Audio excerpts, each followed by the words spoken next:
Okay, Troy, James Parker as again, mate. Thanks for joining my online academy. I appreciate it. Just spent a few minutes pulling your swing up and going through it, also going through your questionnaire. So, yeah, it makes a lot of sense. What you filled out, the information you're giving me.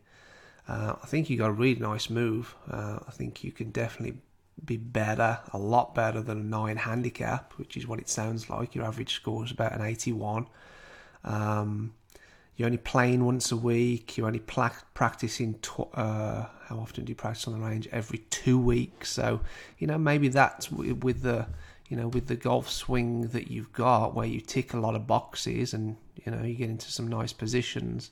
Maybe that would be one aspect of why you're not getting down to low single figures as a handicap, and playing off a lower handicap, because you're not playing very much, once a week, and then once every 2 weeks on the range practicing.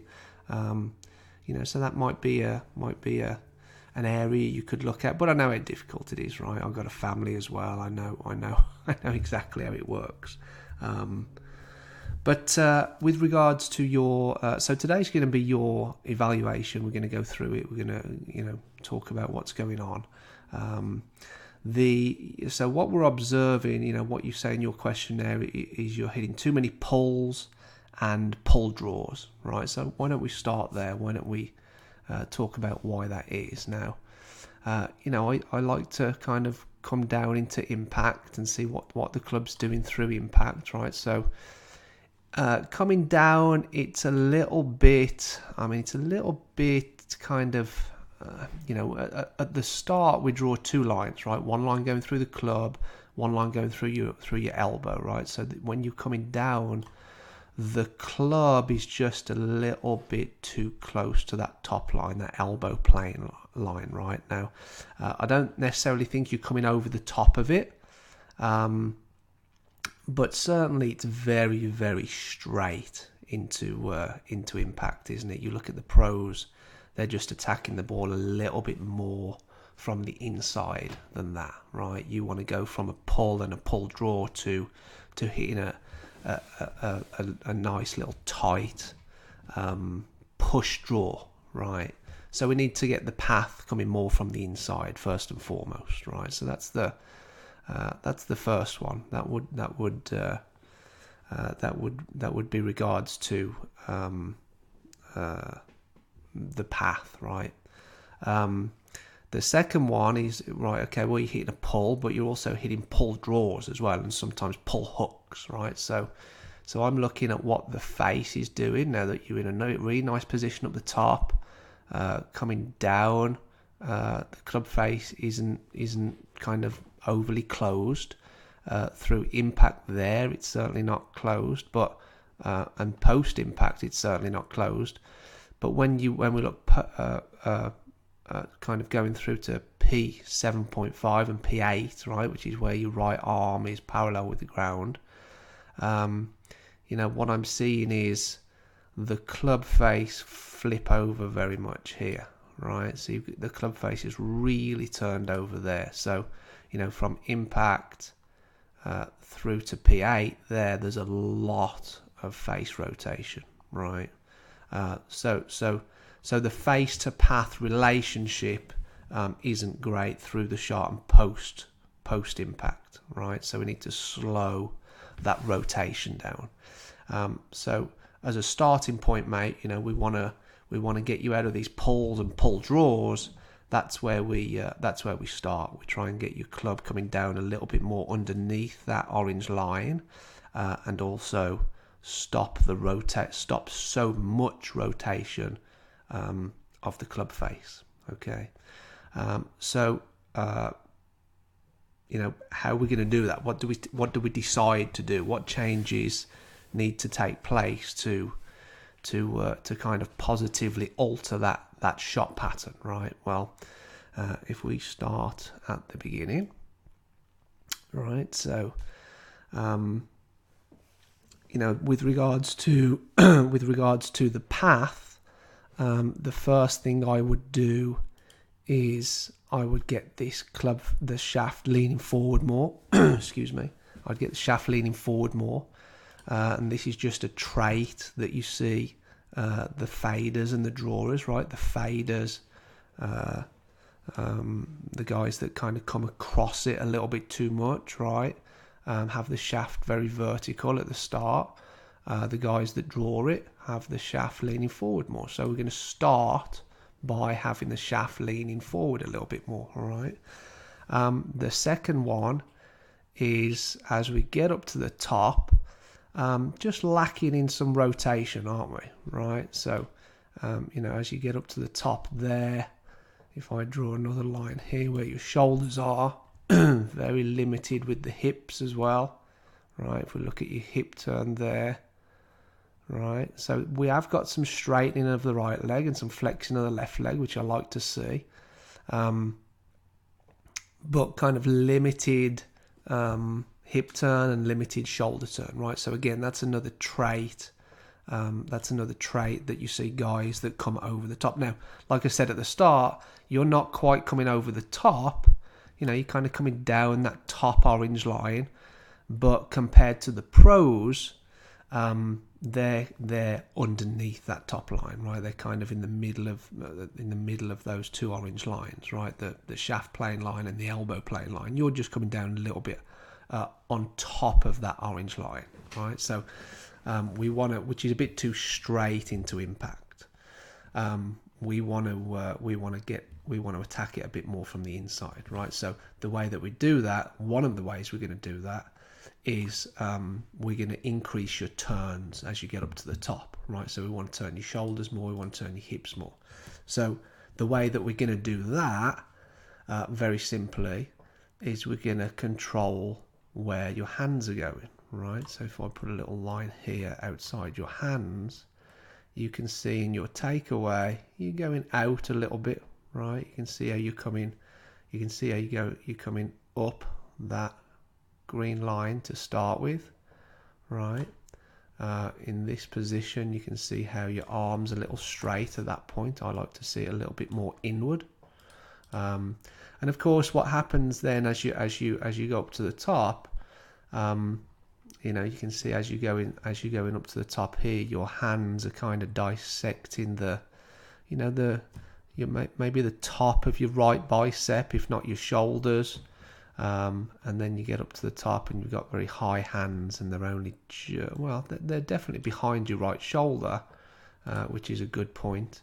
But there's also an element of getting up to here, right about there, where your shoulders stop turning, but there's still a lot of movement with your arms and hands, right? So your arms and hands are acting very independently, right? I want everything to move together, right? Your hands and arms stop when your body stops, right? Well, your body stopped there, but your hands and arms are still going, right? So what I'm saying is, if we get your hands moving, I'll do this in yellow, get your hands moving inward a bit more, right, as well as going up, obviously. So you could get a stick on the ground. You could put a stick next to your right foot there, and just have it going inward a bit more, just to give you a little tracer on the ground. And you want your hands following that stick on the ground. You don't want them following your toe line, which is what you're doing at the moment. So what I'm saying is, when you move your hands inward a bit more, that's going to help you pull your body round, right? So you're going to increase your turns, right? So that's certainly one of the things we're going to decide to do, right? The other thing at the top here, and this is kind of why I've got these red circles, right? The red circles, one for the center of your shoulders, one for the center of your hips. Particularly the top one. What I want to illustrate there at the top is, if you imagine you've got something on the just below your neck, on the top of your spine, right? So if we look over on the left, on the left side of the screen, you know, you'll have something on your spine there. I've just done that in yellow, right? Actually, I'll do it in red so the colours match, right? But then if we look over here, right, and I draw it in yellow, right, and I look at maybe the top of your spine there, you've maybe moved it an inch towards the target, right? What you find is the pros are moving the top of their spine, you know, 4 inches towards the target, right, about 4 inches, right? So as you get up to the top and you've moved your hands inward more, right, I also want you to try and get the top of your spine here more past that orange line, right? So that's something you can look for when you're videoing your swing. That's going to give you more shoulder sway at the top. And what that's also going to do as a knock-on effect, right, is it's going to get the weight off your right side of your body and more sort of over, more central and more have a left side bias, right, which then it's going to be easier, obviously, if the weight's more in the center or more over the left side, it's going to be easier to start putting pressure under this lead foot, right? So that's the other thing I notice at the top, right? So we're lacking in a bit of turn, we're lifting our arms up, we're not swaying, our shoulders haven't swayed towards the target enough, right? And therefore, as we start down, right, the club starts down, and it's at that point that we start pushing down under our lead foot with the pressure, right, as the hips start swaying, right, as the hips start moving laterally towards the target, then we start putting pressure. So I'd say about now you've maybe got more pressure under that left foot, right? We need more pressure under the left foot at the top of the swing, right? So as the club's completing the backswing here, we need more pressure under that left foot, right? That's a big one. That's a, you know, you can go to the BodyTrack Sports website. BodyTrack are the company that make these pressure mats, right? So they've got all the data, the patterns of most of the patterns of all the pros. All the pros eventually, by the time they get to the top, have more pressure under that lead foot, right? So what I'm saying is, if you've got a bit more shoulder sway, a bit more, just a little bit past that orange line at the top, that would help you get your weight, your upper body center a bit more in the center of your body, if not slightly biased towards your left side, and then it'll be easier to start putting pressure under that left foot as well, right? Again, and the reason I say that is because as we come down, particularly at P6 and through impact, for me, that right foot, what I've just circled in yellow there, just too much of your right foot on the ground at that point, right? So another thing with regards to coming down more from the inside is if we get more on your left, get the club coming down more underneath that orange line, which is what we want. We need to be more on our left foot, right? So we need to be more over our left foot, and then the shaft will start to come down more underneath that line and shallow it out a little bit, right? So that's kind of what I want to change with regards to the path, right? Those are the things I just picked out, which would help us come at the ball, help us attack the ball more from the inside, right? With regards to face to path, right, the other thing that we want to work on, which is slowing down the rotation of that club face so it doesn't whip over so much. Obviously, you know, if the club face is whipping over too much, it's closing. That would really explain why you have a tendency to hit the ball left and it kind of curve to the left, right? So in a nutshell, and I'll do this in blue, right? In a nutshell, what we're looking for at this point, as the club starts to exit, as we start to see the club exit, right, around our body, you can see the club's coming through your left shoulder. The club face has whipped over a lot. So number one, we want the club coming out more underneath our left shoulder, right? And also we want the toe to not overtake the heel, right? So, and then you can see as we carry on, your hands come out through your left shoulder as well. So we've got shaft coming out too high, hands coming out too high, and the club face whipped over, right? So I would practice two things with regards to that. Number one is I want to keep right arm more connected to the side of your body. You can see that right arm there is very straight. At that point, I'll do this in green. At that point, I want to see your right arm move inward, right? So from that point there, I want to see your hands start to turn the corner more. Your hands are just going too straight. There. So they turn the corner a little bit, but not as much as what we want, right? So the way that you're going to do that is just keep that right arm more connected, right? So you need something underneath the right armpit, pinching your right armpit so that you can practice turning the corner and getting that left arm, getting that right arm more inside, so your hands move more inward, right? The second thing is you're going to start to flex or bow your left wrist more, right? And that'll help you keep control of the club face, right? When you're flexing that left wrist or you're bowing that left wrist, so it's going to feel like your left wrist is bowing this way, right? Or you're kind of flexing your left wrist towards the underside of your forearm, right?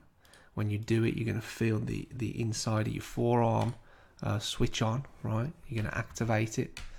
So they're the two things, right? So we need right arm connected more. We need left wrist bowing more to control to stop the over rotation of that club face, right? So let me give you an example of that. Let me give you an example of that. Someone like Spieth, right? So let's get him down to P6, right?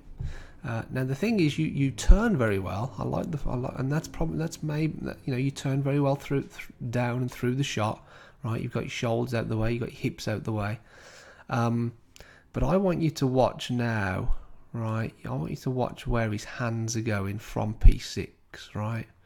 So you watch where his hands are going now, right? So he hits it, and his hands are already moving left, look.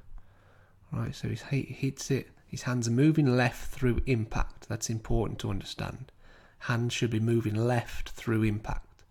And then post-impact, his hands carry on turning the corner, meaning his hands are carrying on, his hands are carrying on turning the corner, right?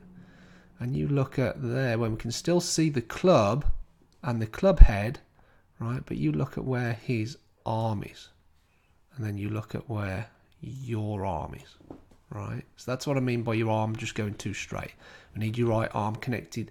We need the top of your right arm pinching against the side of your body as you're coming through, right? Most of the time it's because people don't turn very well, right? And their hands and arms whip over. But you actually turn pretty well, right? Through impact there, I can definitely see some of your left butt cheek. Shoulders are out the way. So this isn't because you're not turning, it's because you're not keeping connected. You're not keeping your arms connected to your torso. And then when you finish, you can really tell that look. So your left arm, there's no connection with your left arm, there's no connection with your right arm. The club just finishes behind your back there. And the club and your hands are actually kind of hitting your back, right? When you watch Jordan exit, right, the shaft, number one, the shaft's exiting underneath his left shoulder's here. But you look at the club face, and that club face, the toe is more behind the heel, right? At that point there, the toe of your club has really whipped over, okay? And then you look at his finish position, and he's just got a nice kind of L shape with his left arm, right? The guy who does that better than anyone, I think. One of my new favourite swings, Tommy Fleetwood, right? So you watch his, you look at how the club's exiting, right? Underneath his left shoulder, toe doesn't flip over the heel. And then you look at his left arm when he finishes, just there. And then you look at your left arm. Number one, look how high your shoulder is. So there's no connection underneath that left armpit. Whereas if he had a little glove, or if he had a T peg underneath his armpit, right, when he finishes there, right, he's still pinching something underneath his left armpit. So he's still got some connection. Still got some connection of his arm, his upper arm against his torso, right? So I think that's a big one for you. Got to keep those arms connected to your torso. And of course that would help, that's going to help you going back as well, right? That's going to help you going back as well, because you've got quite a lot of space underneath your right armpit there as well. So as you move your hands inward more, right, that will also help you. You'll also feel at the top that you've got more right arm connection, right? So if you have a glove or something underneath your armpit, that's really going to help you as well, right? So that's what I mean by that. So just getting into how excuse me, how we're going to implement these changes, right? Well, the first thing is, like we said, we're gonna start off with more forward shaft lean, right? So the next video you send me in, I want to see the shaft leaning more forward, right? I want to see your hands moving inward more. So get a stick on the ground there, or a club, and then as a visual, just follow your hands over that stick, right? We don't want your hands moving along your toe line. We want them moving inward, right? And as you get up to the top, right, just try and feel, if I get rid of these lines, just try and feel that you've got more of your right arm pinching against the side of your body. So use an aid, right? Use a glove, an old glove or a T-peg or something like that. Get it under your armpit, and that'll help you feel that there. And then obviously as you come down and hit it, if you had something under your armpit, at this point it would fall out, okay? At that point it would fall out because your arm isn't inward enough, your hands haven't turned the corner enough, right? So the objective for me is get rid of these lines.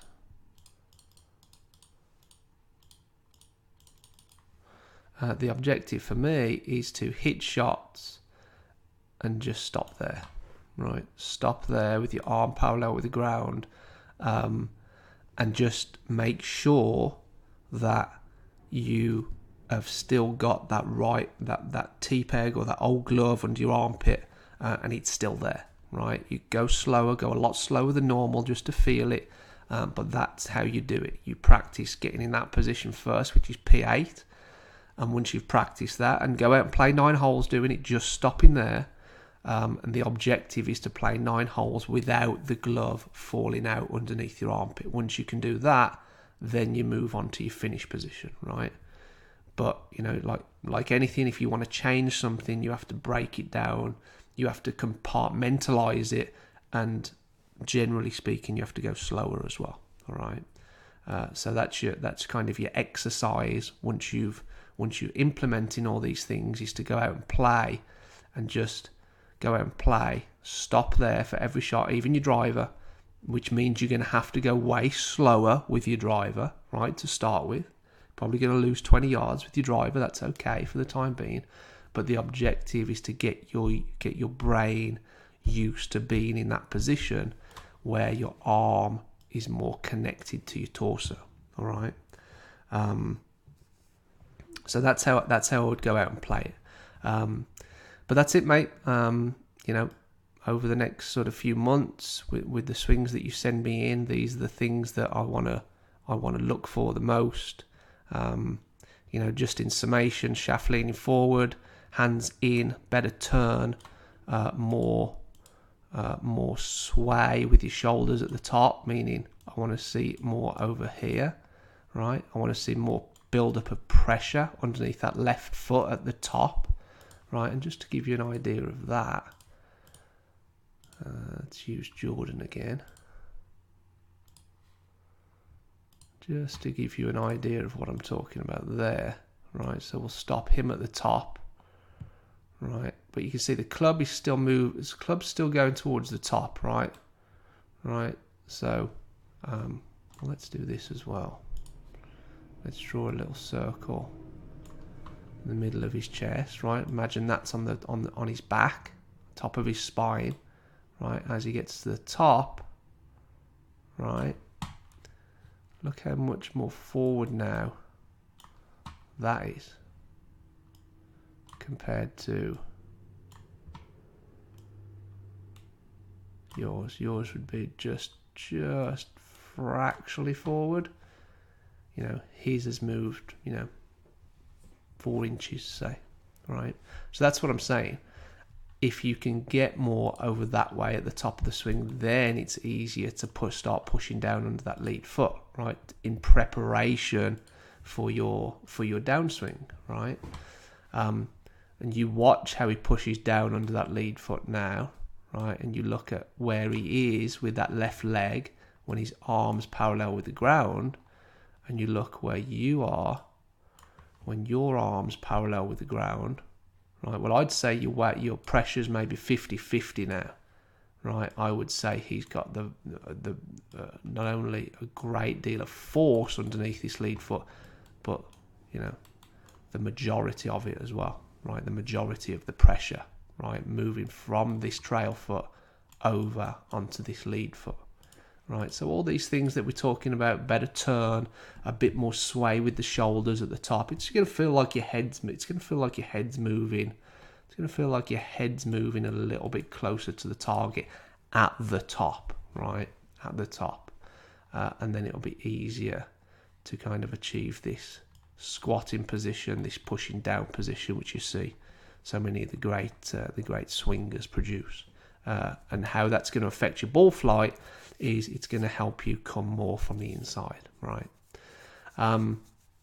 Because one of the tendencies that faders have, slicers have, right, that come across it. We know you're not coming across it, but it's very close. It's not inside enough, right? Let's put it that way. You're not coming over the top, but it's not inside enough, right? And one of the things that the patterns high amateur golfers have is they just stay on this back foot a bit too much, and that's what I'm seeing. That's what I'm seeing there with you, right? You look at the pros; they get on this front foot, right? So look how he's on that front foot. Look how that right foot's coming off the ground, right? He's actually pushed down so much that left foot starts coming off the ground as well. Right, so he's pushed down into the lead foot so much the ground's pushed his left foot back up. Okay, mate. Bit of a long-winded explanation of what you're doing, but I could talk about it for hours. But I'll send you over an email with these little things, and if you have any questions, just shoot me an email back. Thanks, Troy.